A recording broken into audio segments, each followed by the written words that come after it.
So good morning and welcome to this session, this mastermind session with Rob Newman, who has been a long-standing member of the community. And Rob is going to be sharing how you can generate leads with direct mail in your accountancy practice. So without further ado, can I please give a warm and welcoming round of applause to Rob Newman? Go, Rob! Hey, good morning, everyone. Well, welcome. Thank you for attending and listening to me. Direct mail is a bit of a surprise that anyone's interested in. I thought it had completely fallen out of favor. Although for the last 20 years, I have been consistently generating leads for the accountancy firm through it. And it has and still remains probably my most consistent method of generating work. To give brief background, we are a general practice firm of accountants in North Manchester. We've got about 2,000 clients. The average fee is around £1,500. I have some outliers in there with some big fees. I have people that are spread all over the place. Most of the work, though, is within 25 miles of my office. They are small owner-managed businesses. So what I'm going to cover is how I got started in business generally, how I got into direct mail, what you should read before you start, routine results I get from direct mail, what you should actually do, everybody's favorite radio station, WIIFM, samples of what I'm sending, who to target and where to go to get things. So how I got started, I think this is very appropriate. I had a previous career in the army. I came out of the army for some reason, ended up in accountancy. I did the usual thing, big firm, small firm, then joined a regional practice, which had the dubious honor of being one of the very first firms that got bought out by Tenon. We all got called to a hotel in central Manchester and given red and green badges as we arrived. I got a green badge. Green was for go, and I suddenly found myself with no job. Having been through a few different firms and a few interesting characters, I thought it was at that point a now or never situation. This was 1999. I wasn't married at the time, had no family, had some redundancy money both from the army and from accountancy, and decided to stick a sign on a door. Having stuck the sign on the door, I went around looking for buying up a practice, buying into a practice, which I've subsequently done an awful lot of, but which at the time I'd done practically nothing of. I was also starting to rapidly run out of money at this point because I still carried on spending as if I had a job and didn't. In part of that spending, I joined 2020 Group. Nothing I'm going to talk of today is new, original, or did I invent. I have stolen it from somewhere. Everything was this man and that book. Chris Fredrickson used to publish a thing through 2020 Group called the Marketing Correspondence Cookbook. I went along to a one-day seminar, loved Chris and his approach. He later offered me a job working for 2020, which I didn't take him up on. And I had a fascinating evening with him once in Birmingham where he was attempting to get me drunk, not realizing I was an ex-squaddy and could probably drink him and several others underneath the table. The Marketing Correspondence Cookbook was about 200 letters that Chris had sent out to the local inhabitants of San Francisco to try and generate new work for himself. In so doing, he published this to all of the members and advocated buying a copy of ACT for 99 quid, getting hold of a marketing list, which he originally got from Yellow Pages. He just typed them into ACT, which is I did something similar, and start pumping out letters. It was no more complicated than that. The letters went out on letterhead, and I literally copied and pasted what he did. Having kind of exhausted Marketing Correspondence Cookbook and what results I was getting from it, I started reading around, and this would be my top 8. The principles apply equally if you are going to start running any form of advertising, whether that be on Google or LinkedIn or anything else. Well worth reading, well worth looking at. The other thing that I subsequently did was become a member of the Direct Marketing Association, which now has a slightly different name, although it still uses the DMA thing. I think something like the Direct and Digital Marketing Association or something. That's one of these things that you can quite easily join and take some of their courses. The people on this call, the people who will view this, we're not Coca-Cola. We can't run those sort of campaigns that those guys do, but we can do stuff that they can't. And we are very much of the guerrilla marketing school of thought. And in so doing, you are cutting out all of the middlemen that could possibly come between you and your client or your future client, and you are appealing directly to them. So you've got to be able to deliver a message to them quickly in a way that they're going to grasp and understand. Now, I'll give a couple of examples later, but I'm never going to be able to put that out on a webinar like this of exactly what you were saying and exactly how to do it. It's just too vast a subject. But do refer back to some of these. But to give some idea, or to say why I reckon you won't use direct mail, it's gentle rain. I use that title gentle rain for this because it's drip, drip, drip, as opposed to an influx. If you go and buy a client base, if you go and buy a practice, you immediately get a massive amount of work from it. If you go and talk at a webinar or a seminar, you're likely to get a number of prospects all in one go. With gentle rain, you have to be consistent. You have to constantly pump this stuff out. It doesn't need massive amounts of your time, and it certainly doesn't need much of your energy once you get it going. In the very early days, yes, I was literally putting letters in envelopes and literally stuffing them and literally licking them at one point because couldn't even afford to buy gummed envelopes. But you have to be consistent. This is very much a consistency thing, a rhythm and routine. The rhythmic acquisition of new clients has to be paramount to what you're doing if you're going to take the direct marketing approach, which is why I think a lot of accountants won't do it. You will get a 1% response rate to what you send out. 1%. That's typical. A really good campaign may get 2%. What this means is if you send 10 letters, you're not going to see anything. You have to send thousands of letters. I typically send 1,000 to 2,000 letters a month. That's 12,000 to 24,000 a year. I actually aim for 15,000 to 20,000 mail pieces a year. That's what I'm aiming for. Now, if you send 1,000 letters a month, you're looking at 10 prospects on average. And you won't get all 10 prospects. They're not going to come beating the pathway to your door saying, please take my money. You still have to work them, but they are pre-qualified. You have already identified a target which is very interested in what you're doing. With direct mail, you have written to an individual. They have had to get it, open it, read it, and respond. They are interested. They are self-selecting that they are there, but you still have to follow it up. You still have to create a system and a process for following up that works for you within your practice, which means you have to invest your time in it. And I am at a stage where I'm very lucky. I have a partner who will do a lot of the follow up at this stage. He's a chap that joined me as a trainee. I brought him into the business. He is superb, and truthfully, he's better at following up than I am. The other reason why you won't do this is it's completely and utterly intangible. You're going to spend 12,000 to 15,000 pounds a year on what? As accountants, we don't like spending money. Well, let's put it this way, I certainly don't. Unless it's on lovely bow ties or something. I don't like spending money on intangible things. It's why I struggle to be willing to spend lots of money, time, effort, and energy on things like social media, Google AdWords.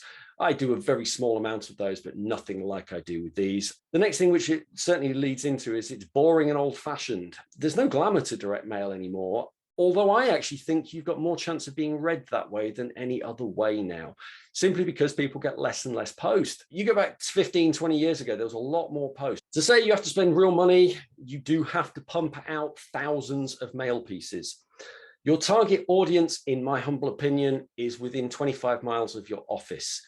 Yes, I know people work nationally, regionally in accountancy. Yes, I know you can have Zoom calls. Yes, I know there are online firms. I do have a school of surfing in Cornwall as a client, even though I'm based in North Manchester, because I love going to Cornwall, and I did sign up for that surfing school, and I did spend a week with it and still got nowhere and couldn't stand up on the board, but did manage to convince them to become my accountancy client. But it's an outlier. 25 miles of my office is 95% of my work. The other thing is it's not going to be in your comfort zone. You are selling. It is direct mail. It is direct marketing. You have to get a response from people.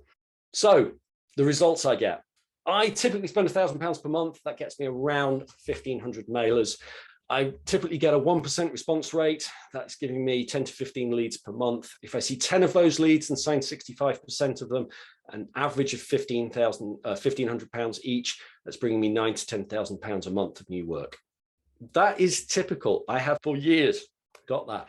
Now, at the scale I'm at with a couple of £1 million fees at this point, the £9,000 to £10,000 a month doesn't really even replace what I lose on a day-to-day basis. Even if clients love you, you're going to lose 10% of them a year.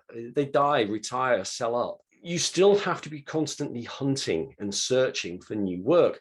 If you're right at the beginning of a practice, £9,000 to £10,000 a month is transformational for you. You pull 120k of fees in a year, and by the following year, you're pushing 220, 230, allowing for some losses in there. That is absolutely, utterly transformational. If you take this direct mail approach and be consistent and generate this type of result, you know that at the end of the year, you're going to go from 0 to 120k, or you're going to go from 120k to 240k of fees. You're going to have to make sure you've got the infrastructure in place. Now, that's not the purpose of today. That's not the purpose of what I'm talking about in this, but know that you are going to have to invest, and know that at certain stages of a practice, if you're going to have this type of growth, you probably are going to lose money. Simon. Robert, yeah, I've got a couple of questions. Paul's asked, you said you send out 15 to 20,000 pieces of mail per year. How many are you sending per lead? That's a good question. And that kind of links into having what sort of database you have. As I said, I go out 25 miles from the area. I buy the data in. I aim for 12,000 addresses on my mailing list. What that means is I'm hitting them twice per year on average. Twice a year. So every 6 months, basically. Every 6 months. And basically the cost per piece of mail is a question from Paul. In that scenario, we're taking 1,500 mailers divided by £1,000 or £1,000 divided by, Paul's done the maths for me. So it's 66p in that scenario. So as I say, lifetime value of the client, I'm looking at on average £7,500 for £166 investment. That's what I work to. Next, what do you actually do? I believe there's two ways of doing this, although, as I say, I have done some other pieces over the time. I think you either send a letter on letterhead in 3 paragraphs with a title and a PS and a signature. I think the letterhead needs to be in 2 color. And I think you want to include a leaflet and a keepsake. Or you send a postcard, which neatly leads me on to the best piece of direct mail you can possibly do, which is postcards.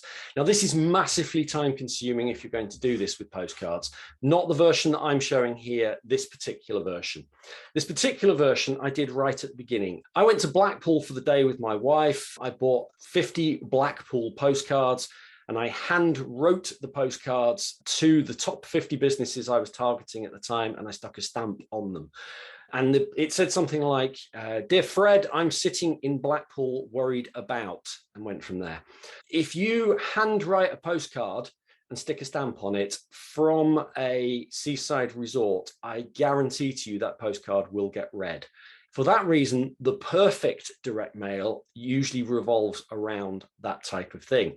The perfect direct mail would be a handwritten envelope with a stamp in the corner. I don't do that simply because it's too time consuming. I do use window envelopes. I actually outsource the whole process. In so doing and in so outsourcing it, it becomes a lot cheaper as well. 3 paragraphs keeps it fairly snappy. The 2 things that you can guarantee are going to be read in any piece of direct mail is the title of the letter and the PS. So you almost want to be able to have a letter that you can understand by just reading the title and the PS. So, or as I say, postcards being the other thing. So what do you actually write in it? Short and sharp. I quote what is believed to be the shortest story in the English language there, written by Hemingway. For sale, baby shoes, never worn. Hemingway was the master of taking English and cutting it down to its absolute bare essentials. Everyone's favorite radio station, WII-FM, is What's in It for Me. You've got to be able to take what it is that you do, as I do on screen there, and turn it into a short, sharp sentence that is appealing to the reader of it. We Do Auditing is not of any appeal to anybody. We Do Auditing, this will help you, is the start of forming a decent sentence. We Do Auditing, this will help you review the financial systems that your business uses to find what works and what doesn't, is getting closer and closer. But you can see how I've distilled that down from We Do Auditing to review your financial systems and learn how to make more money. So if you write on a direct mail piece as a title of a letter, review your financial systems and learn how to make more money, you're going to get a lot more attention than We Do Auditing. Simple process, write what it is you do, write this will help you because, put in the last bit, cross out the first bit, tidy up. You want to end up with for sale, baby shoes, never worn. That's what you're trying to get to in a piece of direct mail. That's what copywriting books will certainly help you with. The perfect test of it, I think, is to try and get into 100 words. You want your letter to actually have no more than 100 words. That is a standard letter that I would send. It's also the same wording that I use on my website for accounts, independent examinations, and management accounting, I think it is. Having accurate, timely information will help you manage your stock, what people owe you, what you owe people, and your cash flow. At the end of the year, we'll ensure that your final accounts are prepared in accordance with all accounting standards, and we'll then check that you're claiming everything you are entitled to claim. Whether you are a sole trader, partnership, or limited company, letting us prepare your bookkeeping accounts or VAT will relieve you of what can be a very stressful and time-consuming process. And we promise that our accountants offer friendly service delivered in plain English. That is 100 words exactly. Whatever it is that you're writing about, that is the aim on a direct mail piece, no more than 100 words. If you can, 60 words, even better still. Very hard. Even though I've been doing this for years, even I struggled to get it down to 60 words. That probably took me the best part of a day to get to. So again, you've got to invest your own time, effort, and energy into this. If you are in doubt, hire a copywriter. I have a brilliant one who I'm perfectly happy to share with people. Here's another sample of what we sent. I've just cut it into the middle bit. Dear John, the truth is numbers and tax can be a right head peck if you run your own business. But whatever you need from your books, from just enough to make the taxman happy through 12 things your accounts tell you, all the way to 7 special tax strategies that make business owners rich, our small team of local people speak plainly in words that make sense. And yes, we're absolutely bang up to date with ideas to save tax or save money, and we're always on your side, as our many Google reviews testify. For a chat that costs nothing about getting more from your business, call Andy Barker on 01706 860 255, or go to Andy's diary. Andy's my business partner, who I mentioned earlier. We look forward to hearing from you today. Best regards, James Green. P.S. The first 100 people to speak with Andy and say whatever the hell that says in Latin get either a 25 balloting voucher from Motor Valet, who's a client of ours. We partnered up with them and bought a load on bulk cheap, or a copy of our Secrets to Grow Your Business Fast Starting Today, a best-selling Amazon book worth £30. Nothing surprising there, nothing revolutionary, just saying what it is. You're not writing for accountants, you're writing for others. With it, what we also put in is a leaflet. That is the leaflet that we currently use.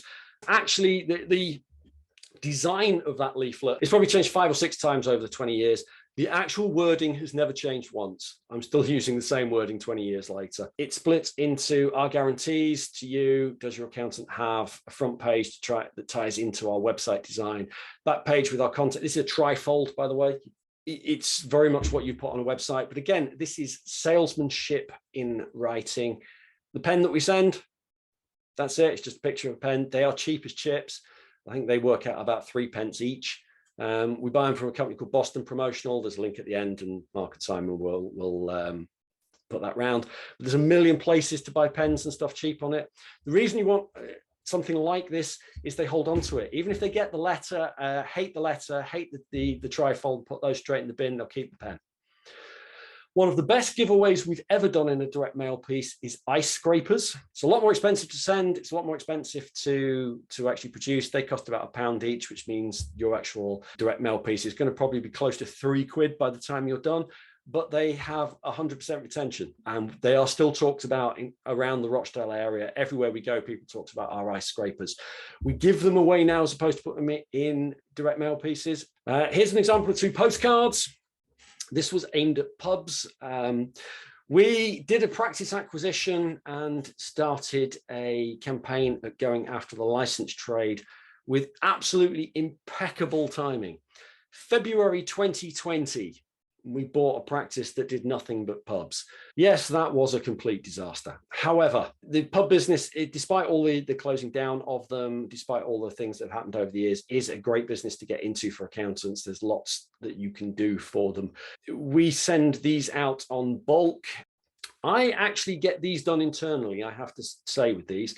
What we do is we have 3 AAT trainees. They each have to handwrite from a list and stick a stamp in the corner and send them out. So we're sending 60 of these a day, 4 days a week. Not doing this one particularly at the moment, but it does work.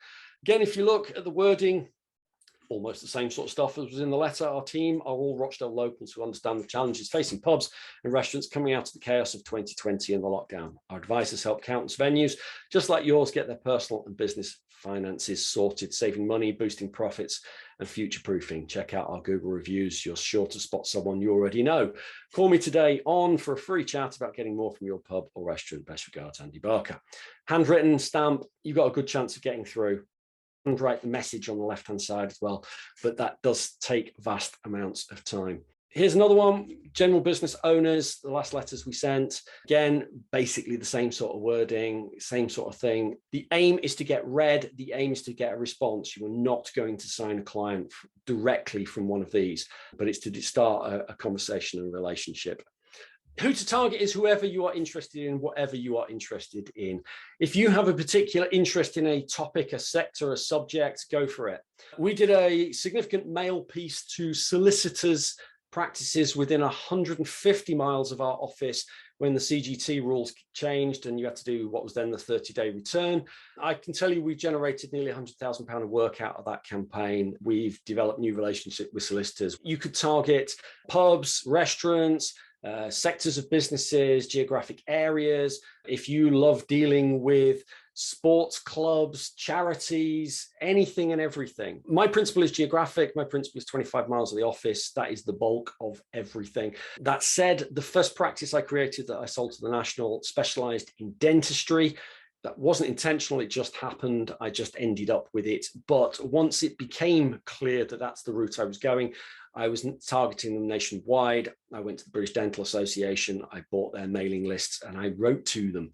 It is no more complicated than that. Now, where you get your mailing lists from, there are a million providers of them. I'm going to give you the person that I use in a moment. They may be good, they may not be. I've used them for years, they work fine for me, but there's plenty of other places you could go as well. I am not connected to any of the people we talk about here. I'm not promoting anything that I'm talking of here. I've posted on the Facebook forum a few times about direct mail, and Simon very kindly asked me to come and talk to everybody today. So there's nothing in it for me on this. I'm not trying to sell anything, so please do feel free to use whoever you want to use. Where to go? As I mentioned, DMA is the Direct Marketing Association or whatever. They have a slightly different version of that they call themselves now, but that's well worth going to. Stamp, I think that's how you pronounce it. I've never used it, but they get lots and lots of good write-ups for direct mail. It's talked about often in direct mail circumstances. It's an add-on to your own individual computer, and you can publish directly to them from. You have an Excel spreadsheet of prospects, you write a Word document for your letter. Instead of printing to your local printer, you print to them. They become like a print driver that you have. It sends straight to them, they print it for you and send it out. I use one-to-one direct mail. They are a Manchester-based company. The MD is called Linda Cook. I have dealt with her for 20 years, although have never once met her. One-to-one direct mail also supply data. 1,000 names and addresses is typically going to cost a couple of £100. I think 12,000 names and addresses, you're approaching £700-800 to buy that. I buy it once and then filter it every year. So I go back to, you spend your £700-800 once on your 12,000 names and addresses. I go back to one-to-one direct every year, say, please clean my database. You probably find 1,000 of those drop out, and I purchase a new 1,000 of them for a couple £100 and add them back onto the list. I can change the campaign at will. They print it monthly. I have a big supply of the trifolds pens done. I use Boston Promotional Gifts for the pens. They're at the bottom. Again, I'm not selling it. It's just people I use. I'll have 50,000 pens done. I'll have 50,000 leaflets done. I'll have them delivered straight to Linda at one-to-one. She stores them for me. I'll write a letter on letterhead. Our letterhead is just a template within Word. I will email that to Linda at the beginning of each month, and I will say, please use this until I tell you otherwise. We tend to change it about every 6 months. We tend to tweak it so that the people on the list are getting a slightly different message every time that they come through. If we're doing a specific campaign like solicitors, or we're going after startups or something, we tend to tweak it again but I don't get involved. I used to. Once upon a time, I bought my own mailing machine. I used to have this thing in the corner chugging out the post for me. I found it was actually cheaper and easier to outsource it. Not only does it involve none of my time, but these guys get significant discounts on mail costs. If you go through these guys, first class mail is significantly cheaper. I actually send all mailing pieces out second class. I don't see why they need to be first. If you read some of the books, there's arguments that say you should send it first. I just send it in white envelopes, a white window envelope on second class mail through those. Again, if you read the books and perfect direct mail, there's lots of talk that you should use colored envelopes and handwrite it, stick stamps on it. It does improve your open rate. It does improve things, but to make this as simple for me as I can because of the scale I'm doing it, that's how I choose to do it nowadays. That is actually everything. I will stop the screen share. And Simon, if you want to come back on. Yeah, I've got just a question from Jenny to start with. Jenny's asked, is there any difference in outcome between targeting newly incorporated companies or established businesses? No, we always go to do newcos, and there's a variety of sellers for it, but recently formed sell it the cheapest, the data. We actually send them a birthday card. We actually bulk buy birthday cards, and the receptionist handwrites them. Within 25 miles of my office, we get between 60 and 100 newcos a week being formed. The list comes through. Liz, my receptionist, knows most of the addresses of the other accountants in the area. We'll immediately remove the addresses of the other accountants, which probably leaves 20 to 30, and we'll send them a birthday card and a voucher for a 1-hour free meeting with us. The response rate is no better or worse. Okay, thank you. And then Mendy's just asked in the chat box, how do you find the addresses to target? You buy the data in. That's what I was saying. You buy it in from, there's loads. You go onto Google and type direct mail lists. There's a million places to get it from. Selector base is probably the biggest. I buy mine from one-to-one direct mail. And then Martin's asked, we want to target restaurants in the Manchester area. Would you say those custom postcards are the best strategy for this? And if so, how do we acquire those custom postcards that you use? The postcards I had designed by the designer that I use for most of the things. We have a graphic designer that I originally found through people per hour. They were pretty good, and we just now deal with them direct. I think the postcard cost about 50 quid to have laid out. We then printed it using solopress.co.uk. The more you do, the cheaper it becomes. You buy the mailing list in. Again, I bought it from one-to-one direct mail. Have you sent any free gifts other than a pen and an ice scraper? Yes, probably everything over the years. The most significant one of all was not to get customers. The most significant one was actually to get staff. My now tax partner, which is great, actually came from a direct mail piece. So 2006, this is the original firm. I wanted to hire a decent tax person, somebody of, lots of experience and knowledge and all the rest of it. So I went along to the agency and they went, yeah, no problem. It's going to cost you about £20,000 for us to headhunt this person that you're looking for. No, I'm not paying that. So I went to COT and asked them, would they sell me their list? They said, no, but we will post out for you. So I had done a small box, bigger than the matchbox, but probably about yay big, with a cake in it. And I had the box branded up as the then name of the then firm, which I'm not allowed to use because I sold it to a national firm.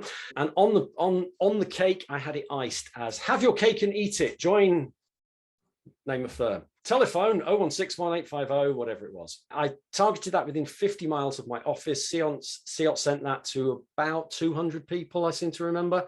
I think each mail piece ended up costing me about 15 quid. And I got inundated with applications, saw 10 of them, took one of them on, and she, to this day, is still brilliant. How many of the cakes did you eat? That's what it's doing. Do you know how many times you have to mail one person before they respond? No, because it can vary. The statistics in the advertising and marketing industry is 7 contacts before they actually sign up to you. I don't track it in that way. It can be very weird with direct mail. You can get people that respond immediately. One of the weirdest I ever sent was middle of last year. I've managed to hold on to every telephone number I've ever had for the offices, despite it being a couple of different firms. The middle of last year, we actually got a telephone call from somebody who, when I went and saw them, because I actually went and did it, produced a letter under the name of Robert Newman and Co., which was how I first started trading in 2000. And they produced this letter that was from the Marketing Correspondence Cookbook that they'd actually kept for 20 years. And they actually said, I knew that one day I'd need another accountant, so I held on to it. So the longest is 20 years, basically. Yeah. Excellent. Adam's asked, how large should your mailing list be and what content works best? Well, you talked about the content. Am I right in saying, Robert, that the only reason why you do 1,000 to 2,000 a month is because you know that generates £7,500 to £10,000 a month? So if you wanted to do 20,000, you would just double the investment, basically. And, absolutely. That's all it boils down to. It's how much can you realistically follow up and sign up and deal with. My theory is you hit them twice a year. I wouldn't do more than 3 or 4 times a year on direct mail. I think you're starting to just get spammy at that point. I think once is not enough. 2 to 4 is sort of the sweet spot to it. Ian's asked, do you follow up with them in any other way? So do you telephone Not currently, calls? No. We used to put cold callers on it. Cold calling effectiveness has fallen through the floor in the last few years, and I don't bother anymore. Mendy's asked, do you keep sending the same letters to the same addresses over and over, or do you send different content to the same addresses every single month? Every 6 months, we tweak the letter. So it's the same letter for 6 months. So I hit all 12,000 people, and then I'll start round again on them. And there's only so much you can actually say with, hello, would you like an accountant? But it will be slightly tweaked. The offer will be slightly changed. The headline will be slightly different. What advice would you give to somebody that was looking to start to do this? Ready, fire, aim. So get on with it. Get on with it. Just get on with it. Just do it. Don't think about it too much. Just start. Is there a reason why you send one mailer every 6 months? And do you think that's better than sending a different mailer to the same person every month? Does that make sense? It does. If you send the same mail, if you send a different mailer to the same person for every month, you're just going to irritate them and annoy them. What you're trying to do is to get to somebody when there is a reason to look at their accounting relationship. As I say, you could hit them 3 times a year, you could hit them 4 times a year, but if you start doing it more than that, nothing has changed in that shorter period of time. Yeah, so you need to be top of mind, basically. Yes. When they have the problem and they need somebody, and it's at that point when they think, oh, who was that bloke that sent me the letter? Oh, I'll find it, and away you go. For me, the beauty of direct mail is that you can, as much as you can on the internet, as you know how many, as long as you only use the call to action specific to that piece of mail, you know what your response rate is, so you can measure your investment. And the other tip for that is to actually, James Green is put on every piece of direct mail that we send out. James Green is actually not a real person, so that if James Green is ever asked for, okay, you know it's from a direct mail. Excellent. So, hello, can I speak to James Green? No, James Green's unavailable. Rob's available. And away. I like that idea. Thank you. Martin, would you keep sending the same keepsake to the same person when you repeat? Yes. So do you keep sending the pens? Yeah, keep sending the pens. And then the last one before we wrap up, Luke's asked, do you filter out targets using other accounting firms as the registered office? Which I think you...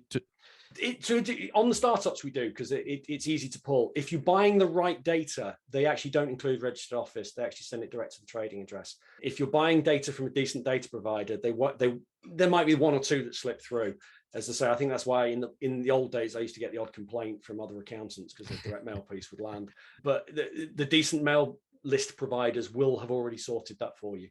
Okay, brilliant. Thank you, Rob. Absolutely fascinating for me. I know personally I have this big desire to go rush out and start doing mailing lists and writing letters and all the rest of it. And I have to sort of bring myself back and go back to your first piece of advice at the start, which is make sure that you read the books, and write the letter before you go out and do the shiny objects. I think it's a fascinating subject and has certainly provoked me. And I know when we put it in the community to start with, provoked the community. So that just leaves me to say thank you very much to everybody that came along to listen to Rob, and most importantly to say thank you, Rob, for sharing that content. Thank you very much, Simon. And we'll see you again soon. Brilliant. Thank you. Bye-bye.